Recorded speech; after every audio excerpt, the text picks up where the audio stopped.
وعباد الرحمن الذين يمشون على الأرض هونا وإذا خاطبهم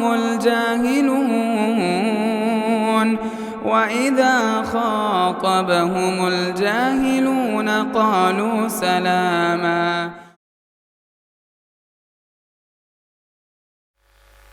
حضرات، اللہ عز و جل کا قانون ہے ابتلا اور آزمائش، ٹیسٹ، ٹرائل۔ مختلف ادوار میں مختلف لوگوں کے ساتھ امتحان اور آزمائش کا سلسلہ رہا ہے اور آگے بھی چلتا رہے گا، کیونکہ یہ قانون قدرت ہے۔ اگر آزمائش اور ابتلا کسی پر آئی تو اس کا یہ معنی نہیں کہ وہ گناہ گار ہے۔ یہ اللہ کی حکمت اور مشیت کا تقاضا ہے کہ انفرادی طور پر یا اجتماعی طور پر، یعنی انڈیویجولی یا کلیکٹیولی، کوئی بھی مصیبت، کوئی پرابلم کسی پر بھی آ سکتا ہے، مگر یہ کہنا یا سمجھنا کہ مصیبت شاید اس کے گناہوں کا نتیجہ ہے یا عذاب الہی ہے، اس فیصلے کا حق ہمیں نہیں دیا گیا۔ اگر انبیاء کرام بتائیں تو پھر ان پر تو وہی نازل ہوتی ہے، وہ بتا سکتے ہیں کہ یہ عذاب ہے، لیکن ہم اور آپ یہ اختیار نہیں رکھتے۔ کسی مصیبت، کسی آفت، چاہے وہ کسی شخص پر ہو، جماعت پر ہو یا ملک پر ہو، تو یہ فیصلہ کریں کہ وہ عذاب الہی ہے اور عذاب الہی میں ان کو الجھایا گیا یا جھلسایا گیا اور وہ بھگت رہے ہیں، ایسا فیصلہ کرنے کا حق نہیں ہے۔ اور ویسے بھی ہمارا ایمان ہے قضاء و قدر پر، یعنی جو کچھ ہوتا ہے اللہ کے حکم سے، اللہ کی مشیت اور اللہ کی حکمت کے تحت۔ کوئی کام، کوئی چیز اللہ تعالیٰ کی حکمت، مشیت اس کے بغیر نہیں ہوتی۔ بعض اوقات اس کا فائدہ یا نقصان ہمیں معلوم کرنے میں دیر ہو سکتی ہے، مگر اللہ تعالیٰ کا قانون قضاء و قدر کا اتنا مضبوط ہے کہ جو اللہ چاہے وہی ہوگا اور جب چاہے اسی طریقے سے ہوگا۔ انبیاء کرام علیہم السلام کو دیکھیے آپ، ان کی زندگیوں میں کیا انہیں امتحان سے گزرنا نہیں پڑا؟ حالانکہ انبیاء سے بڑھ کر نیک، پارسا اور اللہ کے مقرب اور کون ہو سکتے ہیں؟ انبیاء کرام، صالحین، اولیاء، انہیں بھی مختلف قسم کی مشکلات اور پریشانیوں کا سامنا کرنا پڑا۔ تو ابتلا اور آزمائش کا قانون یہ سب کے لیے ہے، مگر اس میں ہمارے لیے جو سبق کا پہلو ہے اس پر غور کرنا چاہیے۔ جیسے ایک حدیث ہے، نبی کریم صلی اللہ علیہ وسلم نے ارشاد فرمایا، نعمتان مغبون فیہما کثیر من الناس الصحت والفراغ۔ صحیح بخاری کے الفاظ ہیں، دو نعمتیں اللہ کی خاص نعمتوں کا ذکر کیا گیا۔ ویسے تو اللہ کی بہت ساری نعمتیں ہیں، اگر ہم گننا بھی چاہیں تو گن نہیں پائیں گے۔ اللہ تعالیٰ کی بہت سی نعمتوں سے ہم سب فائدہ اٹھا رہے ہیں، مگر دو نعمتوں کا خصوصیت کے ساتھ تذکرہ ہوا ہے کہ اللہ کی دو نعمتیں جس سے لوگ غافل ہیں، جب تک وہ نعمت ہے اس کی قدر نہیں کرتے، نعمت کے چھن جانے یا زوال کے بعد اس کو یاد کرتے رہتے ہیں۔ ایک صحت، ہیلتھ، یہ اللہ کی بہت بڑی نعمت۔ جب ہیلتھ ختم ہو جائے، صحت ڈیمیج ہو جائے، بیماری یا مرض پکڑ لے، تب آدمی کو اندازہ ہوتا ہے کہ نعمت صحت کی کتنی بڑی نعمت ہے۔ بسا اوقات آدمی جیتے جی مرنے کو ترجیح دینے لگتا ہے اگر صحت ختم ہو جائے، صحت چھین لی جائے اس کی۔ صحت اللہ تعالیٰ کی ایک بہت بڑی نعمت ہے، اور اسی طرح سے خالی وقت، ٹائم، فری ٹائم، یہ اللہ تعالیٰ کی نعمتوں میں سے ایک بڑی نعمت ہے، مگر اس کا استعمال ہم کیسے کرتے ہیں؟ ایسے جو ہمارے لیے جنت کا راستہ فراہم کرے۔ وقت خالی ہے، 2 رکعت پڑھ لیجئے۔ وقت ہمارے پاس ہے، کچھ قرآن مجید کی تلاوت کر لیجئے۔ وقت ہے، کچھ رفاہی کام کر لیجئے۔ وقت ہے، دوسروں کو فائدہ پہنچانے کی کوئی تدبیر کیجئے، یا وقت ہے گپ شپ میں لگائیے، وقت ہے غیبت میں لگائیے، وقت ہے لڑائی جھگڑے میں لگائیے۔ وقت ان کا بھی گزر رہا ہے، وقت ان کا بھی گزر رہا ہے، مگر ایک وقت جو گزر رہا ہے وہ جہنم کی طرف آدمی کو لے جا رہا ہے۔ کیونکہ آپ کے پاس جتنا خالی ٹائم ہے آپ اس کو برباد اور ضائع کر رہے ہیں، اور دوسرا آدمی وہی ٹائم وہ اس کے لیے جنت میں جانے کا سبب بن رہا ہے، کیونکہ وہ اس کا استعمال مثبت اور بہتر مقصد کے لیے کر رہا ہے۔ تو آزمائش اور امتحان یہ اگر کسی پر بھی آئے تو یہ اللہ کا قانون ہے، یہ ذہن میں رکھیے۔ وَلَنَبْلُوَنَّكُمْ بِشَيْءٍ مِّنَ الْخَوْفِ وَالْجُوعِ وَنَقْصٍ مِّنَ الْأَمْوَالِ وَالْأَنفُسِ وَالثَّمَرَاتِ وَبَشِّرِ الصَّابِرِينَ الَّذِينَ إِذَا أَصَابَتْهُمْ مُصِيبَةٌ قَالُوا إِنَّا لِلَّهِ وَإِنَّا إِلَيْهِ راجعون۔ ہم آزمائیں گے تمہیں، اللہ کا یہ اعلان ہے، وعدہ ہے، ہم آزمائیں گے۔ کیسے؟ مختلف انداز ہیں آزمائش کے۔ کبھی پرسنل قسم کی مصیبتیں اور تکلیفیں آتی ہیں، یہ اللہ تعالیٰ کی طرف سے ایک امتحان ہے۔ اگر کوئی آدمی اس امتحان میں صبر کرے تو اللہ تعالیٰ کے پاس یہ بیماری اس کے لیے جنت میں جانے کا سبب بن رہی ہے، گناہوں سے کفارے کا سبب بن رہی ہے، اور اگر اس میں بے صبری کا مظاہرہ کرے تو اس کے لیے وہ بیماری مصیبت کا ایک اور سبب بن جائے گی۔ اللہ نے فرمایا مختلف طریقوں سے آزمائش ہوگی، اور وہ شارٹیج آف فوڈ بھی ہو سکتا ہے، مال بھی ہو سکتا ہے، امن و امان کا ایشو بھی ہو سکتا ہے، مختلف طرح سے ہم آزمائیں گے تمہیں۔ لیکن وَبَشِّرِ الصَّابِرِينَ، ان لوگوں کو خوشخبری سنائیے جو صبر کرنے والے ہیں۔ آزمائش یہ اللہ کی حکمت کو پہچاننے کا ایک بہت بڑا ذریعہ اور سبب بن سکتا ہے۔ اس وقت ترکی کے زلزلے نے دنیا کو ہلا کر رکھ دیا، دیکھتے دیکھتے بستیوں کی بستیاں اجڑ گئیں، شام اور سیریا کے علاقے برباد ہو گئے، اور سینکڑوں کی تعداد میں لوگ لقمہ اجل بن گئے۔ اللہ ان پر رحم فرمائے۔ مگر یہ دوسروں کے لیے عبرت اور سبق ہے، اس میں آدمی کو کئی اعتبار سے غور کرنا چاہیے۔ اس سے پہلے کرونا وائرس، لاک ڈاؤن، اس سے ہم سب گزر چکے ہیں۔ کیا ہے کرونا وائرس؟ کیا تھا وہ ساری بیماری جس نے ساری دنیا کی ترقی، ٹیکنالوجی کی اعلیٰ ترین ترقی کے باوجود ساری دنیا کا پہیہ جام کر کے رکھ دیا۔ یہ وائرس اتنا چھوٹا جرثومہ ہے جسے ننگی آنکھ سے دیکھا بھی نہیں جا سکتا، مگر اس چھوٹے سے جرثومے نے، اس جرمز نے، چھوٹا سا جرثومہ، اس نے ساری دنیا کی ٹیکنالوجی، ترقی اور دعووں کو ختم کر کے رکھ دیا۔ کہاں چلی گئی ترقی؟ کہاں چلی گئی ٹیکنالوجی؟ کہاں چلی گئی سائنس اور انجینئرنگ کے کمالات جس پر انسان کو ناز اور غرور تھا کہ ہم دنیا کو جس طرح سے چاہے کنٹرول کر سکتے ہیں؟ دنیا کو کنٹرول کیا کرو گے؟ ایک چھوٹے سے جرثومے کو کنٹرول نہیں کر سکے۔ دنیا کی ساری اکانومی ختم ہو کر رہ گئی، مالی حالات دنیا کے بدل گئے، اجڑ گئے، برباد ہو گئے، اس پر کنٹرول نہیں کیا جا سکا۔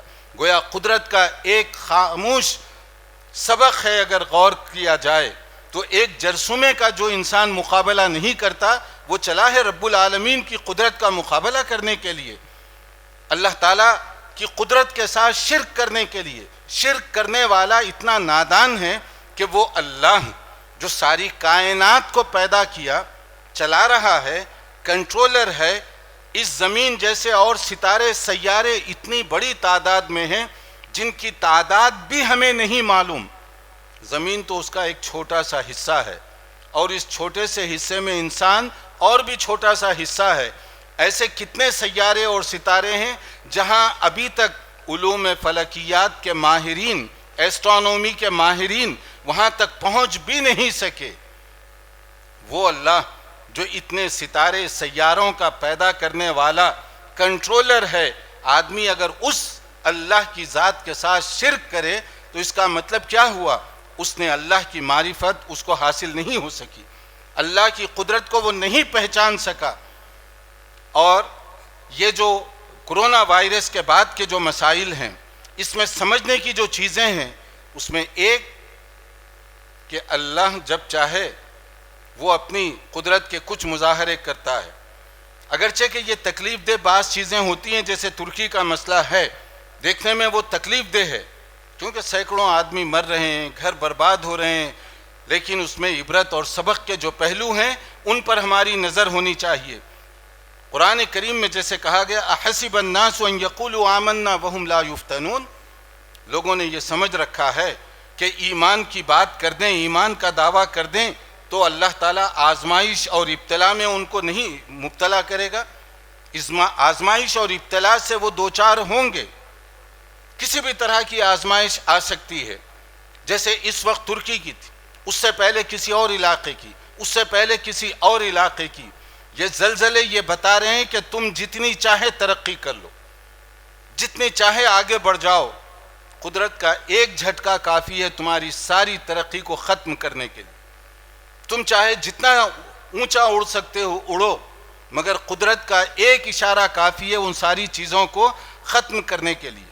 زلزلوں کے بارے میں رسول اکرم صلی اللہ علیہ وسلم نے جو ارشاد فرمایا، لا تقوم الساعة حتى يقبض العلم وتكثر الزلازل، صحیح بخاری کے جو الفاظ ہیں، علامات قیامات، signs of the day of judgment, قیامت سے پہلے جو نشانیاں آئیں گی، ان میں سے کچھ نشانیوں کا تذکرہ کیا گیا۔ صحیح بخاری، صحیح مسلم، حدیث کی مختلف کتابوں میں مختلف نشانیاں بتائی گئیں۔ کچھ نشانیاں ایسی ہیں، اگر آپ حدیث کا یہ چیپٹر اپنے سامنے رکھیں، ایسے محسوس ہوگا کہ رسول اللہ صلی اللہ علیہ وسلم گویا کہ اس وقت ہمارے درمیان موجود ہیں اور آپ بتا رہے ہیں کہ کیا کیا ہونے والا ہے۔ حالانکہ یہ باتیں 1400 سال پہلے بتا دی گئیں، مگر اس کے باوجود آج ایک ایک کر کے جو چیزیں سامنے آ رہی ہیں، ان میں سے ایک اس حدیث میں جو خاص طور پر دو بڑی اہم باتیں بتائی گئیں۔ قیامت سے پہلے حالات ایسے ہو جائیں گے، علم کا شارٹیج ہوگا، علم کا شارٹیج ہوگا۔ اس پر غور کریں۔ آج آپ حیدرآباد کے کسی بھی علاقے میں چلے جائیے، اسکول، کالجز اور پڑھائی لکھائی کے ادارے، سینٹر، مراکز بہت زیادہ پھیلے ہوئے ہیں، مگر اس حدیث میں کہا جا رہا ہے یقبض العلم، کہ قیامت سے پہلے علم کا شارٹیج ہوگا۔ کون سا علم ہے؟ ہم تو چاروں طرف دیکھ رہے ہیں علم ہی علم ہے، لیکن کون سا علم؟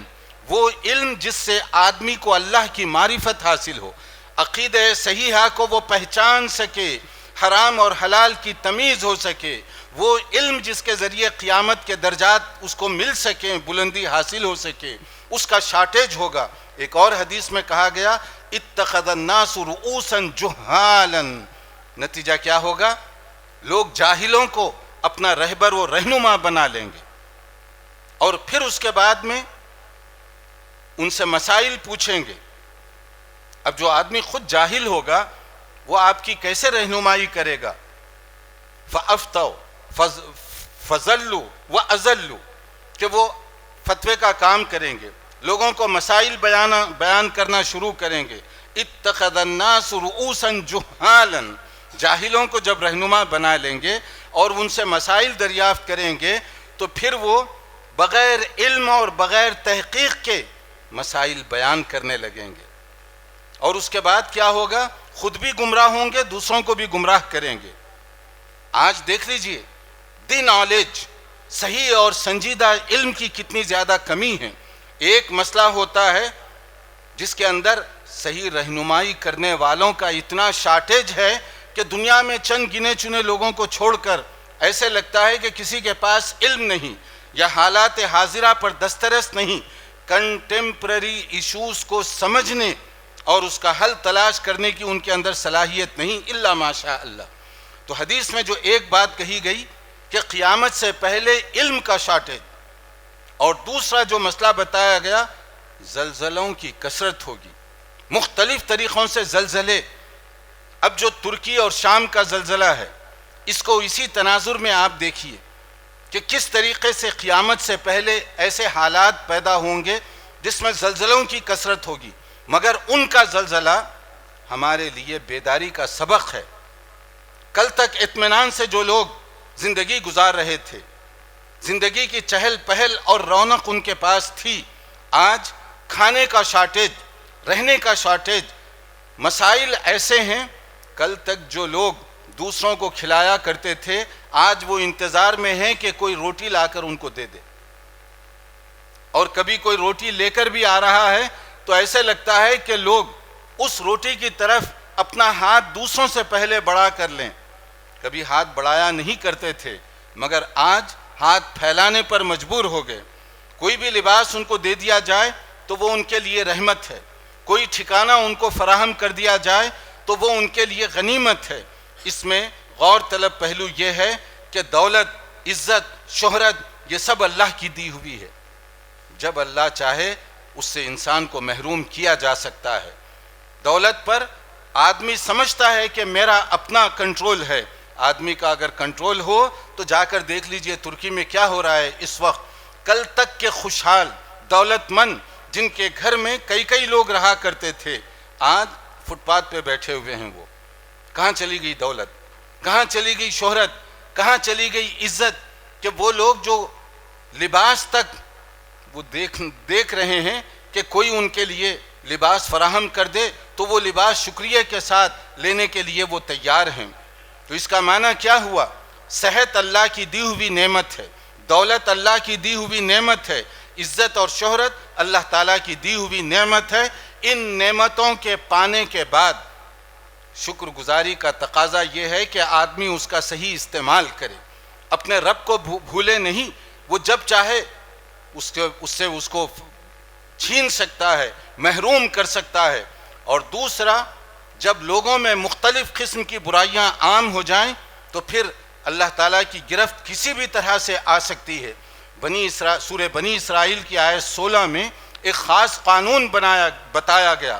وَإِذَا أَرَدْنَا أَن نُهْلِكَ قَرْيَةً أَمَرْنَا مُتْرَفِيهَا فَفَسَقُوا فِيهَا فَحَقَّ عَلَيْهَا الْقَوْلُ فَدَمَّرْنَاهَا تَدْمِيرًا۔ جب ہم کسی علاقے کو ختم کرنا چاہتے ہیں، وہاں کے متمول لوگ، خوشحال ویل آف لوگوں کو مہلت دے دیتے ہیں، وہ رنگ رلیاں عیش و عشرت منانے لگ جاتے ہیں، اور اس کے بعد فسق و فجور کا بازار گرم ہو جاتا ہے۔ پھر اس کے بعد اللہ کا قانون عذاب کی شکل میں، گرفت کی شکل میں، آفت اور مصیبت کی شکل میں ایسے آتا ہے کہ وہ سب کو تہس نہس کر کے رکھ دیا جاتا ہے۔ اللہ نے دولت اس لیے نہیں دی کہ دسترخوان پر بیٹھ کر آپ گنیں کہ اس کی ولیمے میں 50 آئٹم، اور فلاں کے ولیمے میں 40 آئٹم، فلاں کے ولیمے میں 30 آئٹم رکھے گئے۔ اللہ نے دولت اس لیے نہیں دی کہ آپ بارات کو گھوڑوں پر، ہاتھیوں پر یا اونٹوں پر لے کر نکلیں۔ آپ گھر سے لے کر گھر آنے تک فوٹوگرافی کرتے رہیں۔ آپ کی اپنی دلہن آپ کے پاس آنے سے پہلے فوٹوگرافر کے سامنے ٹھہری رہے۔ آپ کو اللہ نے دولت اس لیے نہیں دی کہ آپ فلم ایکٹروں کی طرح سے فوٹوگرافر کو بتائیں کہ ہم اس طرح کے فلم کی ایکٹنگ کرنا چاہتے ہیں، اور وہ دلہن کو کھڑا کر کے بارات کے سامنے، لوگوں کے سامنے اس کی فوٹوگرافی کی جا رہی ہے۔ یہ دولت کا استعمال ہے، اور یہ دولت کا استعمال حیدرآباد شہر میں، قرب و جوار میں کس بے دریغ انداز سے ہو رہا ہے، اس پر سورہ بنی اسرائیل کی آیت 16 کے تناظر میں غور کرنا چاہیے۔ اسی طرح سے کچھ قومیں جو تباہ اور برباد ہوئیں، ان کا انداز کیا تھا؟ انہیں اپنی دولت پر، اپنی طاقت پر، اپنی ٹیکنالوجی پر ناز اور غرور تھا۔ نتیجے میں اللہ کا عذاب آیا، وہ ختم کر دی گئیں۔ فَأَمَّا ثَمُودُ فَأُهْلِكُوا بِالطَّاغِيَةِ وَأَمَّا عَادٌ فَأُهْلِكُوا بِرِيحٍ صَرْصَرٍ عَاتِيَةٍ۔ قوم ثمود، ان کو بڑا غرور تھا اپنی صحت پر۔ مَنْ أَشَدُّ مِنَّا قُوَّةً کہا کرتے تھے، ہم سے زیادہ روئے زمین پر ہلتی، صحت مند، طاقتور کوئی اور پیدا نہیں ہوا۔ اللہ کا عذاب آیا، اور کیسی شکل میں عذاب آیا؟ قوم ثمود پر، قوم عاد پر، کہ ایک قوم پر عذاب آیا، ہوائیں تیز چلنے لگ گئیں، اور وہ اتنی تیز ہو گئی ہوائیں کہ انسان جو اپنی طاقت پر گھمنڈ کرتا تھا نا، تنکے اور کاغذ کی طرح اڑنے لگ گئے ہوا میں، اور پھر ایک دوسرے کو ٹکرا کر مرتے ہوئے گر رہے تھے۔ کہ تمہیں اپنی طاقت پر غرور ہے، تم ہوا پر کنٹرول نہیں کر سکتے، اور ہوا جب تیز چلنے لگ جائے تو تمہارے قدم زمین پر ٹک نہیں سکتے، اور تم اتنا غرور اور تکبر کر رہے ہو۔ تنکوں کی طرح سے ایک دوسرے سے ٹکرا کر پاش ہو کر گر رہے تھے۔ اور دوسری قوم، اللہ تعالیٰ کا عذاب جب آیا قوم صالح علیہ السلام پر، تو ایسی خوفناک آوازیں کہ دل پھٹ گئے، اور وہاں جہاں تھے وہیں پر مر گئے وہ لوگ۔ اس عجیب و غریب قسم کا عذاب ان پر آیا۔ اور اسی طرح سے قوم لوط، جنسی بے راہ روی کا شکار ہوئی یہ قوم، یعنی سیکشول انارکی۔ اور پھر اس کے بعد میں اللہ تعالیٰ کا عذاب جو آیا فلما جاء امرنا جعلنا عاليها سافلها وامطرنا عليها حجارة من سجيل منضود. اس آیت پر بار بار غور کرنے کی ضرورت ہے، کیونکہ آج قانونی تحفظ دیا جا رہا ہے اخلاقی بے راہ روی اور جنسی آوارگی کو. قوم لوط علیہ السلام کی قوم کے بگڑے ہوئے لوگوں پر جو عذاب آیا، آسمان سے پتھر برسا کر ان کو ختم کر دیا گیا، یعنی پتھروں کی بارش ہوئی ان پر. اور اس کے بعد جب ان کی ڈیڈ باڈیز زمین پر پڑی تو وہ زلزلہ ایسا آیا کہ وہ ساری کی ساری باڈیز، مردہ ناشیں، وہ زمین میں دھسا دی گئیں کہ تمہارا وجود اتنا نجس ہے کہ زمین کے اوپر تمہاری ڈیڈ باڈیز کو بھی قبول نہیں کیا جا سکتا. اور یہی برائی کو آج قانونی تحفظ حاصل ہے اور مختلف علاقوں میں اس کے لیے ایک عجیب و غریب قسم کا قانون بنایا جا رہا ہے. تو یہ قرآن مجید میں جو اقوام کا ذکر کیا گیا، کیوں؟ یہ آئینہ ہے، یہ مرر ہے ہمارے لیے. ہم اپنی برائیوں کو قرآن کریم کے اس مرر میں دیکھنے کی کوشش کریں اور پھر اس کو گرفت، عذاب اور مصیبت میں گھرنے سے پہلے علاج کی کوشش کریں. علاج انفرادی طور پر بھی، علاج اجتماعی طور پر بھی اس کی ضرورت ہے، ورنہ قیامت کا جو زلزلہ اور جھٹکا ہے یہ اتنا خطرناک زلزلہ ہوگا کہ اس زلزلے کو دیکھ کر اس زلزلے کو یاد کرنے کی ضرورت ہے.